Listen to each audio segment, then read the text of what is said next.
Practice കഴിഞ്ഞ് തലശ്ശേരിയിലൂടെ ചുറ്റിക്കറങ്ങുമ്പോൾ അനാമിക്ക് പറഞ്ഞു, ദേ cafe falooda, എന്നാ വാ നേരെ കയറി അറ്റാക്ക് ചെയ്യാം.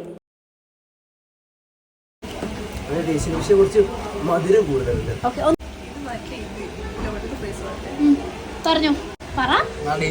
ടേസ്റ്റ് ഉണ്ട് അല്ല? Okay, perfect. എങ്ങനെ? ഓ, അപ്പൊ ഫ്ലോപ്പായി. പറഞ്ഞോ. ചില്ലി ചിക്കൻ പോലെ. Okay, fine. സാധാ normal burger, nothing special. Fried chicken burger പോലെ സാധാരണ. വയലിടാൻ തന്നെ പേടിയാണ്. സോസ് കുത്താനാ? കുറച്ചൊരു ഏഷ്യൻ ഫ്ലേവർ ആണ്, ഇന്ത്യൻ ഫ്ലേവർ അല്ല. കുഴപ്പമില്ല. പിന്നെ ലാസ്റ്റ് ഒരു ഓറഞ്ചും ലൈം ജ്യൂസും കുടിച്ച് മൊത്തത്തിലൊന്ന് സെറ്റായി.